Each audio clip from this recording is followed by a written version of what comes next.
Di sebuah desa terpencil bernama Tirta Lestari, kehidupan penduduknya sangat bergantung pada Sungai Tirtawangi yang mengalir di tengah desa. Sungai ini tidak hanya menjadi sumber penghidupan, tetapi juga menyimpan mitos kuno tentang seorang penjaga berwajah raksasa. Konon, penjaga itu muncul setiap kali desa berada dalam bahaya besar, melindungi warga dari bencana. Namun, tidak semua penduduk percaya pada mitos ini. Arya, seorang pemuda berusia 22 tahun, adalah salah satu dari mereka. Ia adalah seorang nelayan yang setiap hari mencari ikan di sungai itu. Penjaga sungai, itu hanya cerita untuk menakut-nakuti anak kecil, gumam Arya setiap kali mendengar cerita para tetua desa. Kehidupan di desa tampak damai hingga suatu hari, hujan deras turun selama berminggu-minggu. Sungai Tirtawangi meluap, menghancurkan sawah, dan merendam sebagian besar rumah penduduk. Dalam keputusasaan, para tetua desa berkumpul di balai desa untuk mencari solusi. Mereka yakin bahwa bencana ini adalah tanda bahwa penjaga sungai marah. "Kita harus memberikan persembahan," seru Pak Lurah. "Jika kita tidak segera menenangkan penjaga sungai, desa kita akan tenggelam." Beberapa warga setuju, tetapi Arya hanya menggelengkan kepala. "Ini bukan karena penjaga sungai. Kita hanya tidak menjaga sungai dengan baik. Sampah dan penebangan liar adalah penyebab utamanya," katanya dengan nada skeptis. Malam itu, saat Arya duduk di pinggir sungai sambil memeriksa jala ikannya, ia melihat sesuatu yang aneh.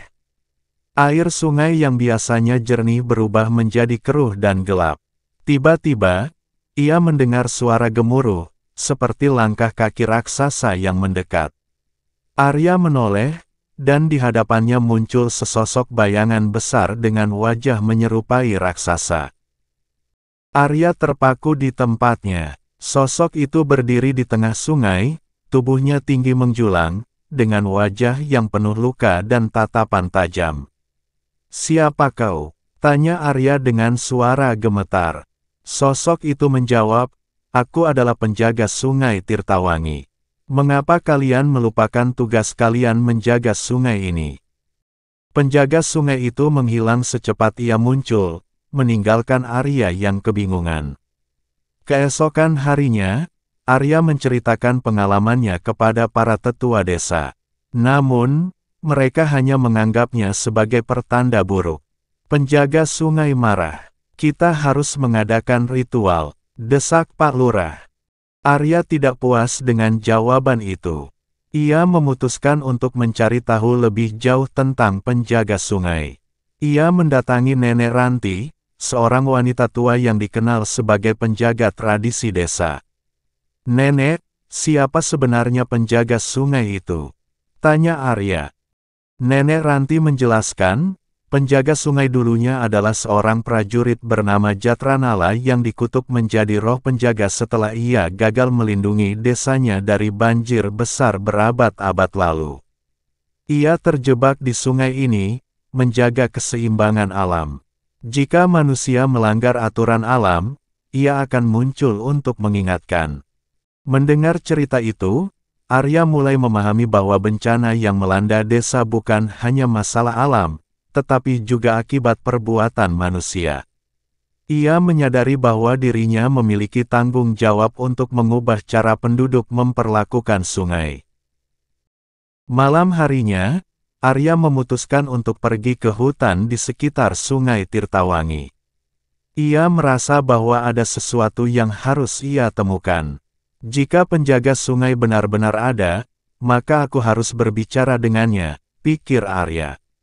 Dengan membawa lampu minyak, ia menyusuri tepian sungai yang semakin gelap dan berbahaya. Saat mendekati hutan, Arya mendengar suara gemuruh air yang tidak biasa. Tiba-tiba, kabut tebal menyelimuti sungai, membuat pandangannya terbatas. "Arya," sebuah suara berat dan bergema memanggil namanya. Arya menoleh ke segala arah, mencari asal suara itu. Dari dalam kabut, sosok penjaga sungai muncul kembali. Kali ini, tubuhnya tampak lebih besar, dengan wajah yang terlihat lebih menyeramkan. "Kau datang mencariku, manusia?" tanyanya dengan nada dalam. Arya mengangguk, meskipun lututnya bergetar. "Aku ingin tahu kebenaran tentangmu. Mengapa sungai ini selalu membawa bencana?" Penjaga sungai menatap Arya dengan tajam. Manusia yang tinggal di desa itu telah lupa. Sungai ini adalah sumber kehidupan, tetapi mereka memperlakukannya seperti tempat sampah. "Aku menjaga keseimbangan, tetapi jika kalian terus merusaknya, sungai ini akan menuntut balas." Arya tertegun. Ia menyadari bahwa kata-kata penjaga sungai benar. Sungai Tirtawangi telah berubah karena ulah manusia. Sampah plastik dan limbah sering dibuang ke sungai, sementara hutan di sekitarnya ditebangi tanpa kendali. "Tapi apa yang bisa kulakukan? Aku hanya seorang nelayan," kata Arya pelan. Penjaga sungai mendekat, suaranya berubah menjadi lebih lembut. "Kau memiliki keberanian yang tidak dimiliki orang lain. Kau bisa menjadi jembatan antara manusia dan alam. Jika kau benar-benar peduli, kembalikan keseimbangan ini. Mulailah dari desamu." Setelah sosok itu menghilang, Arya kembali ke desa dengan tekad baru. Ia mulai berbicara dengan penduduk tentang pentingnya menjaga sungai. Namun, sebagian besar dari mereka menolak mendengarkan. "Kau hanya bermimpi, Arya. Penjaga sungai itu hanya dongeng," kata Pak Banu, seorang petani tua. Arya tidak menyerah. Ia mengumpulkan beberapa anak muda yang peduli terhadap lingkungan. Mereka mulai membersihkan tepian sungai dari sampah dan menanam pohon di sekitar hutan yang gundul. Usaha mereka perlahan menarik perhatian penduduk desa lainnya. Namun, tidak semua orang setuju. Pak Lurah dan beberapa warga lain yang memiliki kepentingan pribadi merasa bahwa Arya mengganggu rencana mereka. "Kita membutuhkan kayu dari hutan untuk dijual. Apa yang dilakukan Arya hanya buang-buang waktu." Suatu malam, saat Arya dan teman-temannya sedang bekerja di tepi sungai, mereka diserang oleh sekelompok orang yang diutus oleh Pak Lurah. "Berhenti mengganggu urusan kami," teriak salah satu dari mereka sambil mengacungkan parang. Orang-orang yang menyerang Arya terpaku ketakutan. Penjaga sungai berbicara dengan suara menggema, "Kalian telah diperingatkan. Jika kalian tidak berhenti merusak sungai ini, aku tidak akan tinggal diam." Para penyerang segera melarikan diri, meninggalkan Arya dan teman-temannya.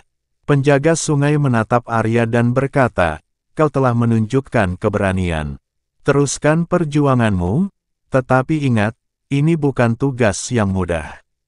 Keesokan harinya, kabar tentang kemunculan penjaga sungai menyebar ke seluruh desa.